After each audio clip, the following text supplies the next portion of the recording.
Muy buenas tardes. Muy buenas tardes, mis queridos hermanos. Que el Señor les bendiga muy ricamente. Bienvenidos un día más al Pastor Online.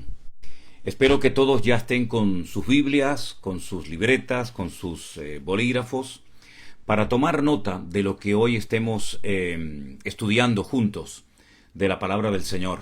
Porque este tiempo que dedicamos cada semana lo dedicamos especialmente para estudiar juntos la palabra de Dios, dando respuesta o intentando dar respuestas bíblicas a preguntas que hermanos y hermanas de diferentes partes del mundo, de diferentes iglesias y denominaciones, pues nos siguen haciendo y nos hacen llegar a través de los correos, a través de alguna llamada telefónica, a través de Facebook, etcétera. Todo lo que intentaré responder con la ayuda del Señor y con la palabra de Dios en la mano, ustedes tienen que comprobar siempre si lo que yo les estoy enseñando, si lo que yo les estoy compartiendo es bíblico o no. No significa que porque yo le haya respondido a su pregunta, usted no va a indagar y usted no va a estudiar por sí mismo si lo que yo le acabo de compartir realmente tiene fundamento bíblico o no. Usted escucha la pregunta, escucha la respuesta y después va a su Biblia y lee si realmente lo que yo le compartí es así o no. Si es así, si lo que yo le he enseñado, si lo que yo le he compartido está en la palabra de Dios, pues gloria a Dios. Y si no está en la Biblia, pues no tiene usted ninguna obligación de decir amén ni de aceptar algo que yo le he enseñado que no sea bíblico. Aunque le digo algo, generalmente, y espero que sea siempre en el 100% de los casos, creo que cuando respondo a una de las preguntas que recibimos, intento siempre tener la Biblia abierta y procuro siempre dar una respuesta bíblica. Pero si usted no cree que lo que le estoy enseñando es Biblia, bueno, pues entonces no preste ninguna atención. Lo que quiero decir con esto es que no digan amén rápidamente a lo que oyen, sino estudien, indaguen, profundicen en la palabra de Dios para ver si realmente la respuesta es correcta o no es correcta. También quiero aclarar que cuando yo digo o he dicho en otros programas, pregunten primeramente a sus pastores, lo que quiero enseñar es, número uno, tengan confianza con sus pastores para hablar con ellos cuantas veces usted lo necesite. En nuestra congregación, en nuestro ministerio, la gente puede hablar conmigo cuando quiera, incluso sin necesidad de anotarse y darle cita dentro de una semana o un mes o vete tú a saber cuándo. Yo espero que todos ustedes que son miembros de iglesias tengan la confianza y la libertad de poder hablar con sus pastores, pues con la libertad con la que ustedes hablan conmigo. Entonces, cuando digo hablen primeramente con sus pastores, lo que quiero es que ustedes tengan la confianza y la libertad de poder hablar con ellos cuantas veces lo necesiten. Porque al fin y al cabo, ellos son los que tienen que rendir cuentas delante del Señor por vuestras vidas y no yo. Pero eso no significa de que personas que asisten a iglesias y tienen pastor no puedan hacer una pregunta.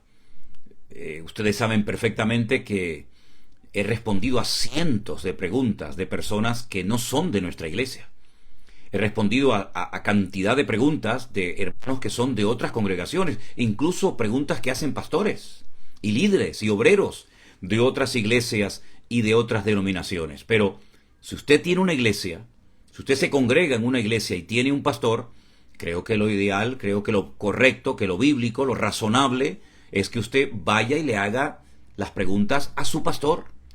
Eso no significa de que usted después no me puede preguntar a mí, pero yo quiero enseñarle que el camino correcto, lo correcto y lo que yo aconsejo siempre es hablen primeramente con sus pastores, porque ocurre que a veces hay iglesias que tienen costumbres diferentes tal vez a la nuestra. Y entonces una respuesta que yo le dé en cuanto a un estilo, en cuanto a algo que no es 100% Biblia, puede ser diferente a lo que le diría su pastor. Por eso siempre yo recomiendo hablen primeramente con sus pastores. Me hacen muchas preguntas sobre los dones del Espíritu Santo, sobre el tema de la Santa Cena. Me hacen muchas preguntas miembros de otras iglesias sobre el tema de matrimonios, separaciones, divorcios. Bueno, hay iglesias que tienen ciertas y determinadas costumbres que si usted es miembro de esa iglesia, usted tiene que respetar, porque para eso se hizo miembro de esa iglesia. Y después, si usted quiere consultar, tener una segunda opinión, pues eso es otra cosa. Pero yo generalmente acostumbro a decirle a la gente que tiene iglesia y pastor, pregunten primeramente a sus pastores. Y antes de orar, también quisiera decir lo siguiente. Cada día recibimos muchísimas peticiones de oración. Y yo quería en este programa, en este momento, pedirle o enseñarles, si me permiten, a todos ustedes, que cuando usted tenga una petición de oración, cuando usted tenga una urgencia, mire, el Señor a usted, a cualquiera de sus hijos, le escucha exactamente igual que a mí o a cualquier otro siervo de Dios. No, yo no tengo preferencia. Aquí no hay de primera, de segunda y de tercera categoría. Todos somos iguales delante del Señor, aunque lógicamente mis responsabilidades son diferentes, ¿verdad? A las de cualquier tal vez otra persona que no es miembro, que no es pastor de una iglesia. Pero no se acostumbren a entrar en desesperación y enseguida hay que llamar a un montón de gente porque tengo una petición muy urgente. Entre en su aposento. Escúcheme bien porque le estoy citando la palabra de Dios. Entre en su aposento y su Padre que lo ve en secreto lo recompensará en público. Usted tiene una petición urgente de oración, vaya, clame al Señor. Usted no necesita 1000 personas orando por su necesidad, por su petición, porque Dios escucha exactamente igual a un hijo suyo que a 1000. A veces nosotros parece que tenemos que tener un batallón y un ejército de gente orando por nosotros, ¿verdad? Y no digo que sea malo, no digo que sea malo tener a mucha gente orando por nosotros, gloria a Dios, pero recurramos primeramente al Señor. Clamemos primeramente al Señor y no pongamos la confianza tanto en los hombres, porque a veces tengo la sensación como que nos piden oración a nosotros, a mí, porque como si tuviéramos más poder o más influencia delante del Señor, y en absoluto, todos somos iguales delante del Señor. Igual de cristiana o de cristiano es usted que yo, y cuando usted tiene una petición, usted quiere que algún hermano ore por ella, me parece bien. Pero no se desespere si no tiene un montón de gente orando por esa necesidad, porque repito, el Señor escucha igual a 1 que a 1000.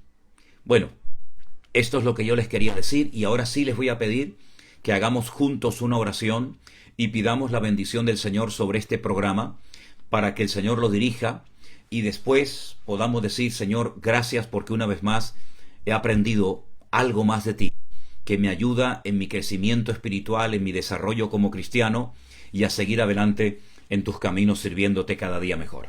Oramos a nuestro Dios, mis queridos hermanos.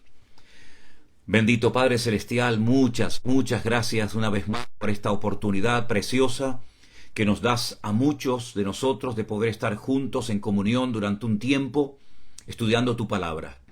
Pedimos, Señor, sabiduría, que tú nos ilumines, que tu Espíritu Santo nos guíe para que podamos dar respuestas correctas a las personas, a los hermanos y hermanas que han enviado una pregunta, una inquietud. Ayúdanos a poder dar una respuesta correcta y que tú seas glorificado y que tu nombre sea levantado en alto en esta tarde. Nos ponemos en tus manos en el nombre de Jesús. Amén y amén. Gloria al Señor. Bueno, pues vamos a comenzar a responder algunas preguntas que hemos recibido. Una hermana llamada Janet, no me dicen de qué país está escribiendo, pero bueno, eso es lo de menos. Dice, ¿qué quiere decir Juan capítulo 7, versículo 27? Vayan ya buscando sus Biblias, busquen ese versículo. Y Juan 7:27 dice, pero hablando del Señor Jesucristo, sabemos de dónde es, mas cuando venga el Cristo, el Mesías, el ungido, nadie sabrá de dónde sea. Su pregunta es, ¿cómo dijeron esto? Bueno, aquí vemos claramente el desconocimiento tremendo que tenían estas personas que hicieron este comentario acerca de las Escrituras. Porque las Escrituras decían muy claramente dónde nacería el Cristo, es decir, el Mesías, en Belén de Judea. Si prestaron atención, si escucharon y vieron el mensaje que compartía este domingo pasado en nuestra iglesia en Tenerife, hablando acerca de la visita de los magos, aquellos magos de Oriente, el capítulo 2 del Evangelio según San Mateo, si usted lee la historia muy interesante que ahí se nos cuenta, se cita Miqueas capítulo 5 versículo 2, cuando Herodes pregunta ¿dónde dicen las Escrituras que tiene que nacer el Cristo? Automáticamente la respuesta fue en Belén de Judea, porque así está escrito por el profeta. Entonces cuando estas personas dijeron no sabemos de dónde es, mas cuando venga el Cristo nadie sabrá de dónde sea, pues es rotundamente falso. Una vez más se equivocan en su comentario, en su opinión, porque sí podían saber, si querían, dónde iba a nacer el Cristo. Y dicho sea de paso, el Señor Jesucristo nació donde tenía que nacer, en Belén de Judea, porque así había sido profetizado, así estaba escrito por el profeta Miqueas centenares años antes de su nacimiento. Y aquí vemos una vez más cómo la palabra de Dios, aunque pase tiempo sin cumplirse esa palabra, esa profecía, siempre se cumple. Nos vamos a Colombia y allí Derling nos pregunta lo siguiente. En el Salmo 41 versículo 9, tengo abierto el Salmo 41 versículo 9 en este momento y voy a leerlo, y dice así: aún el hombre de mi paz, en quien yo confiaba, el que de mi pan comía, alzó contra mí el calcañar. Pues la pregunta de Derling es la siguiente: ¿podría decirme si ahí Jesús, o si en ese versículo se estaba refiriendo a Judas? Yo creo que sí. Yo creo que en ese capítulo 41, verso 9 del libro de los Salmos, se está hablando, hay una referencia muy clara a Judas, aquel discípulo que vendió al Señor Jesucristo por unas cuantas piezas de plata. Creo que es una referencia clara y ahí vemos otra profecía más. Acabamos de hablar de Miqueas 5.1, el lugar del nacimiento, y ahora estamos viendo cómo una profecía hablaba acerca de cómo el hombre de su confianza, su tesorero, porque Judas era el tesorero del grupo de los discípulos, pues vendió, traicionó al Señor Jesucristo. Es una clarísima referencia, sin lugar a dudas. Por otra parte,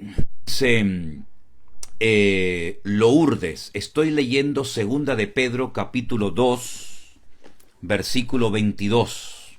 Todos los que tengan su Biblia a mano, por favor, vayan rápidamente a esa porción.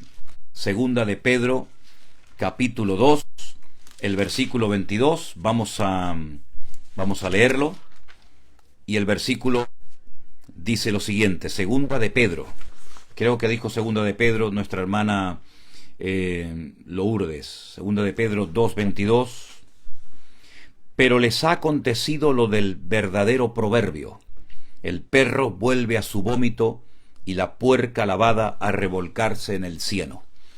Bueno, esto eran refranes, eran proverbios, eran dichos de la época, ¿verdad? Uno de estos refranes se encuentra en Proverbios 26:11 y el otro no se encuentra en la Biblia, seguramente era un proverbio, un refrán popular, pero para que usted lo pueda entender, tiene que leer el contexto, es decir, los versículos que preceden a este versículo 22, y usted se dará cuenta de que habla acerca de aquellas personas que habían conocido, que habían entendido el Evangelio y dieron marcha atrás, apostatando de la fe, y entonces se emplean estos refranes. Bueno, pues mejor les hubiera sido a estas personas, leo el versículo 21, mejor les hubiera sido a estas personas no haber conocido el camino de la justicia que después de haberlo conocido, volverse atrás del santo mandamiento. Dice, porque si escapando de las contaminaciones del mundo por el conocimiento del Señor y Salvador Jesucristo, enredándose otra vez son vencidos, su postrer estado viene a ser peor que el primero. Pedro está haciendo aquí una clarísima referencia a personas que han conocido el camino de la verdad, que se habían escapado, habían huido de las contaminaciones de este mundo, pero vuelven otra vez a enredarse, vuelven otra vez a caer, y es entonces cuando él cita estos dos refranes o proverbios que usted menciona en el versículo 22. Eso es lo que significa: el perro vuelve a su vómito. Hemos visto muchas veces cómo el perro hace eso, y como un cerdo, cuando usted lo lava, su naturaleza lo impulsa otra vez a revolcarse en la basura, ¿no? En el barro. ¿Por qué? Porque se comporta como lo que es. Y entonces estos refranes se utilizan para hacer referencia a personas que conocieron, pero se apartaron de los caminos del Señor. Dice, mejor les hubiera sido no haber conocido el camino de la verdad que haberlo conocido y volverse otra vez a enredar.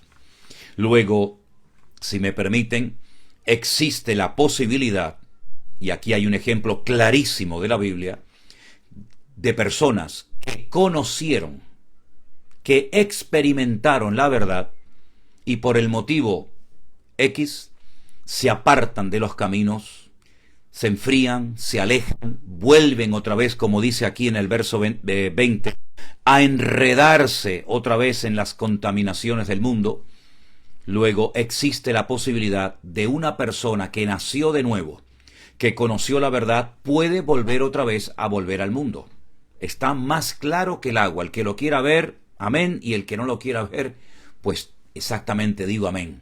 Pero que existe la posibilidad y que conocemos lamentablemente, si no a muchas, a algunas personas que les ha pasado esto, pues también digo lamentablemente lo hemos visto.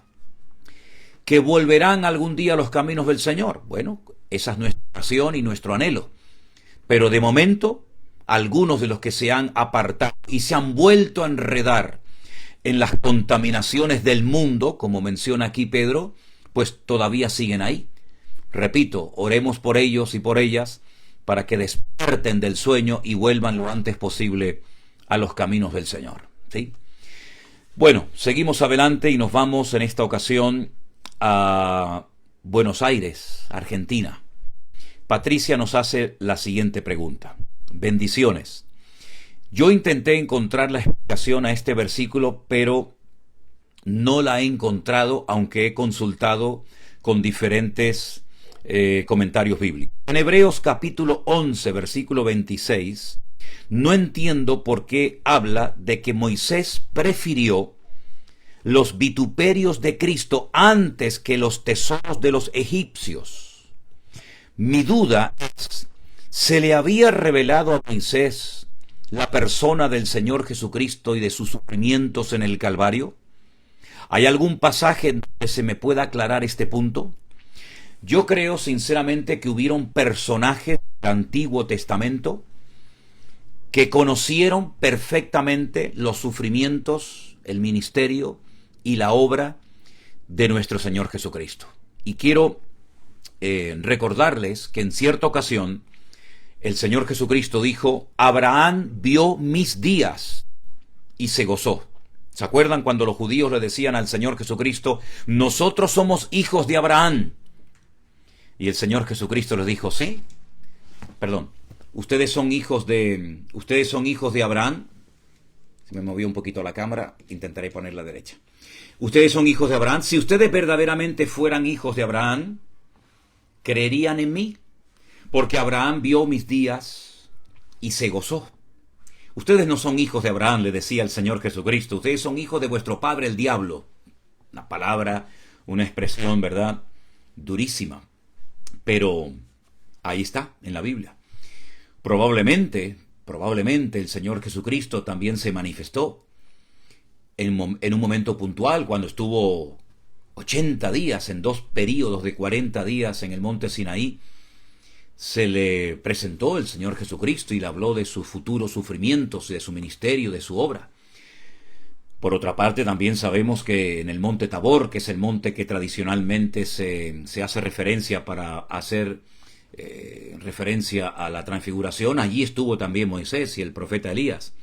Lo que está bien claro es que Moisés prefirió sufrir con el pueblo que gozar de los deleites temporales que los egipcios le estaban proporcionando en aquel momento.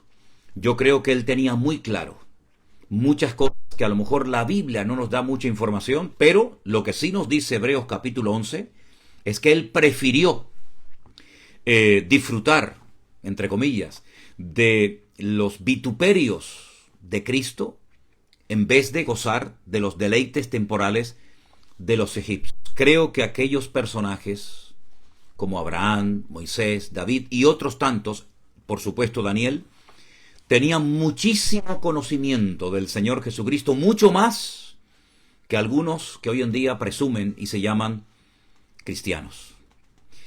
Bueno, seguimos adelante porque no es un tema del cual podamos hablar demasiado, porque la Biblia no nos da mucha información acerca de a cuántos y dónde y cómo se reveló el Señor a personajes del Antiguo Testamento, ¿verdad?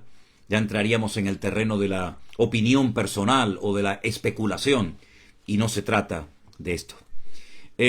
Por otra parte, Derlin, no sé si es nombre de mujer o de varón, de hombre, no lo sé, disculpe, de Colombia, me hace la siguiente pregunta. En la iglesia en la que yo me congrego, me dijeron que no me podía vestir de negro completamente, porque esto es como vestirse de luto. Dicen que Romanos capítulo 13, versículo 12, y voy a pedir a ustedes, queridos hermanos que están en casa y que tienen su Biblia a mano, vamos a ir juntos, por favor, a este pasaje que se nos está pidiendo que leamos. Repito, Romanos capítulo 13, el versículo 12, dice así la palabra del Señor. Prestamos atención a este texto y dice así, vamos a ver. La noche está avanzada y se acerca el día.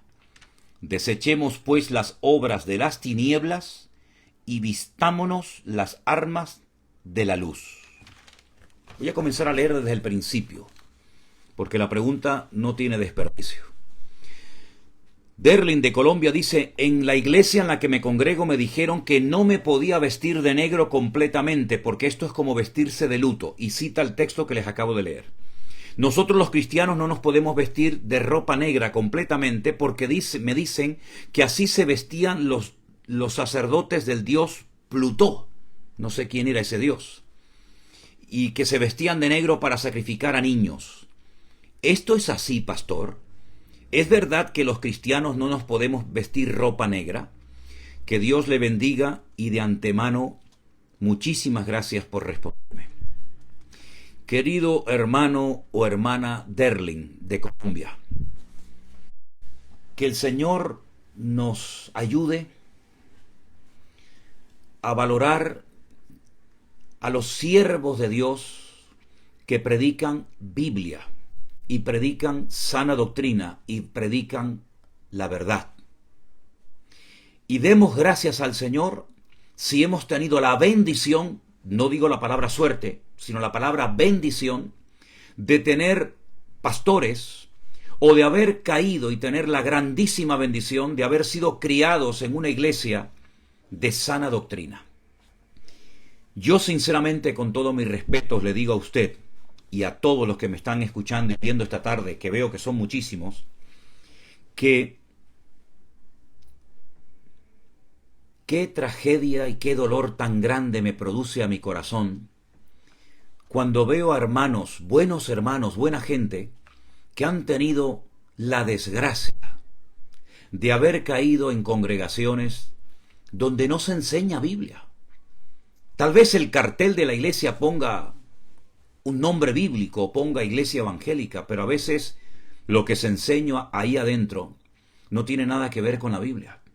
¿Dónde dice la Biblia, mis queridos hermanos, que un cristiano no se puede vestir de negro, o de blanco, o de azul, o de verde? ¿Dice la Biblia de qué color tenemos que vestirnos o no vestirnos los cristianos? También se visten de blanco muchos santeros, muchos hombres y mujeres que practican la santería y la brujería. Y generalmente, cuando bautizamos, nos vestimos también de blanco. Y nos ponemos camisa blanca y pantalones blancos.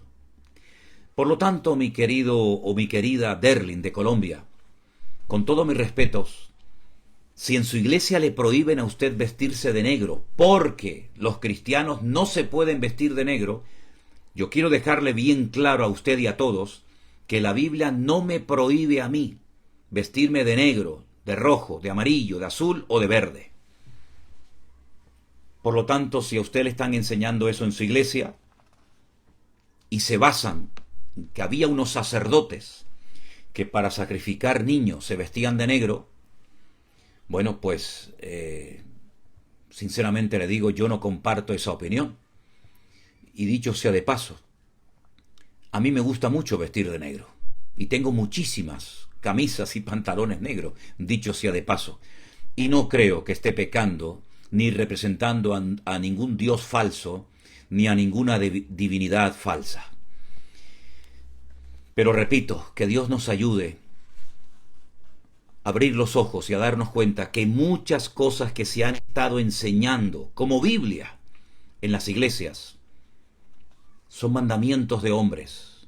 Y ya está bien de acatar, como si fuera Biblia, mandamientos, tradiciones y costumbres de hombres que no tienen nada que ver con la sana doctrina y con la palabra del Señor. Usted puede vestirse del color que quiera. Ahora, si en su iglesia le prohíben vestir de negro, pues usted tendrá que poner en la balanza y decir, bueno, ¿me quedo en esta iglesia y no me puedo vestir de negro o me tendré que pensar seriamente si mi tiempo aquí se ha terminado? Porque si le enseñan esto y ellos creen que están enseñando Biblia, ¿cuántas otras cosas tal vez estarán enseñando, haciéndole creer a la gente que forman parte de la palabra de Dios, de la Biblia, y no tiene absolutamente nada que ver con el Señor?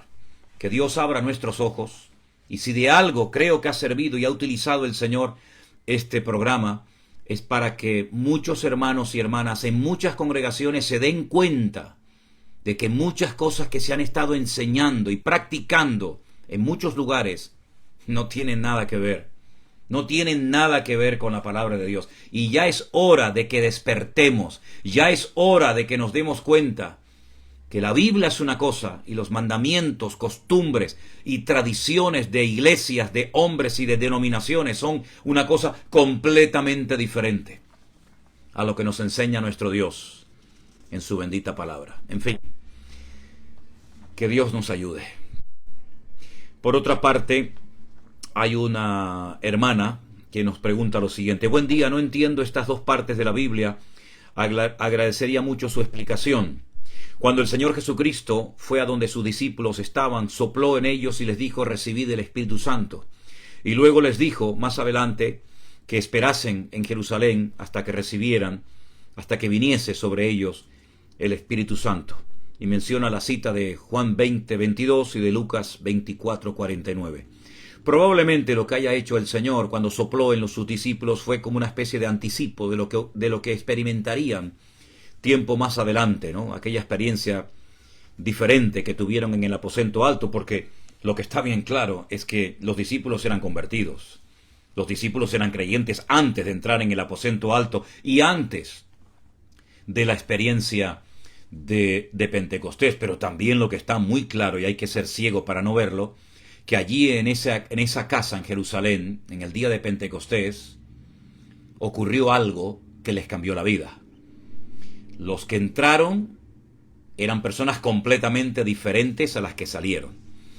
Y fue el Señor Jesucristo el que les dijo que se quedaran en Jerusalén y que esperaran aquella experiencia antes de ir por todo el mundo y predicar el Evangelio. El conocimiento, la información la tenían.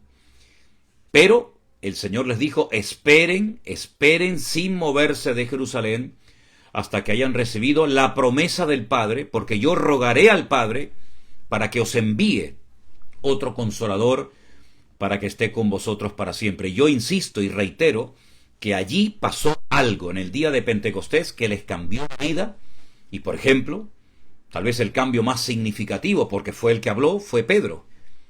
Ese Pedro que conocía al Señor, que había comido con Él, que había viajado con Él, que lo conocía perfectamente, ese Pedro le negó. No tuvo el valor, no tuvo el poder y la autoridad de decir, yo también soy un discípulo de Cristo, pero días más tarde, en el día de Pentecostés, sin estar físicamente presente el Señor en medio de ellos, Él fue capaz no solamente de dar testimonio, sino que con una unción, con un respaldo del Señor increíble, pues dio un mensaje evangelístico tremendo, y centenares, miles de personas ese día se entregaron al Señor. Luego allí pasó algo que no había pasado anteriormente. Por lo tanto, mis queridos hermanos, yo creo que cuando el Señor sopla y les dice a sus discípulos, recibid el Espíritu Santo, es como un anticipo de aquello que iba a suceder en mayor envergadura en el día de Pentecostés, y de hecho ocurrió. Y si quieren saber a qué estoy haciendo referencia, pues vayan al libro de los Hechos, al precioso libro de los Hechos, al capítulo 2, del versículo 1 en adelante, y allí van a encontrar la experiencia que Lucas relata perfectamente. Por otra parte, Yuri dice, ¿me podría explicar primera de Pedro 4:6? ¿Qué significa de que Jesús les predicó el evangelio a los muertos para que sean juzgados según la carne? Bueno, en primera de Pedro capítulo 4 versículo 6 nos habla de algo que parece ser que ocurrió durante los 3 días que el Señor Jesucristo estuvo sepultado, ¿verdad? No tenemos mucha información sobre esto, pero parece ser que descendió a las partes más profundas de la tierra y allí les predicó y les confirmó el evangelio a muchos que estaban allí esperando y se preguntaban si aquello se iba a cumplir o no. Ya digo, no nos tenemos que, desde mi punto de vista, obsesionar mucho con esto porque no tenemos mucha información, pero efectivamente dice que descendió y les predicó el evangelio a personas que allí estaban, ¿verdad? Es algo misterioso, es algo que, como no tenemos mucha información, sino pequeñas pinceladas, pues tampoco quiero dar una explicación extra bíblica porque ya entraríamos nuevamente en especulaciones y tal.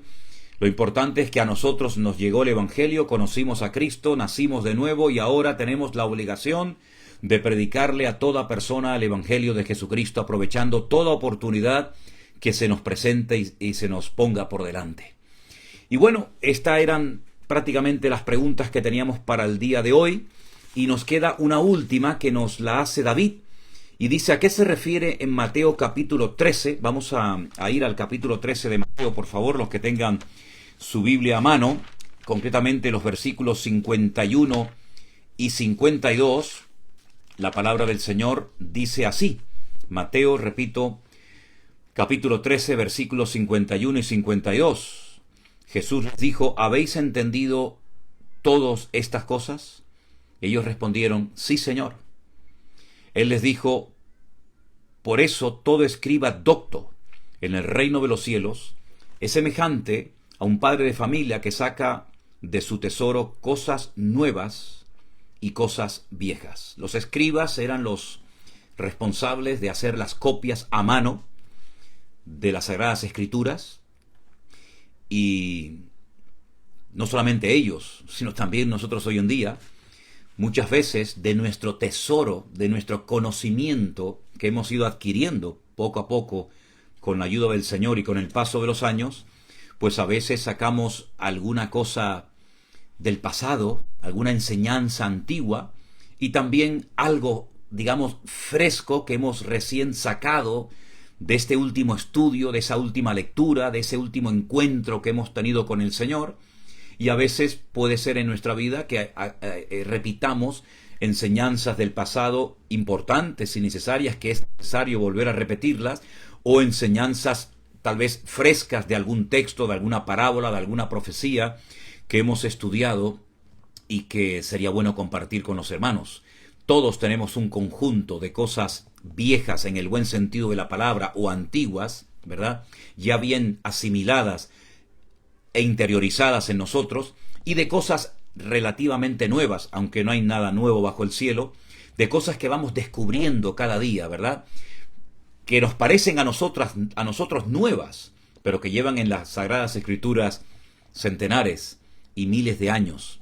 Pero qué gozo cuando abrimos la Biblia y disfrutamos de algo que hemos leído tantas veces y resulta que ahora esa palabra brota como una palabra rema, una palabra viva, golpea nuestra alma, golpea nuestro corazón y nos gozamos y nos deleitamos en esa nueva enseñanza fresca que ha venido a nuestras vidas. Que el Señor nos ayude a renovarnos cada día y que lo pongamos a Él en primer lugar en nuestra vida y que no nos dejemos arrastrar de modas, de métodos humanos, no nos dejemos manipular por nada ni por nadie. Nuestro fundamento es la palabra de Dios y todo lo que se nos enseñe, todo lo que se nos predique y comparta, tiene que tener 100% base en la Biblia. Si no tiene 100% base en la Biblia, lo descartamos automáticamente, porque lo que no es de Dios no me interesa ni saberlo ni oírlo. Mis queridos hermanos, que Dios les bendiga muy ricamente. Gracias por los que siguen enviando preguntas. Les animo a que sigan estudiando la palabra de Dios. Gracias a todos los que siguen orando cada día por nosotros, por la obra que se está levantando en México, por la preciosa obra que se ha levantado y ha cumplido un año en Tierra Alta, en Colombia.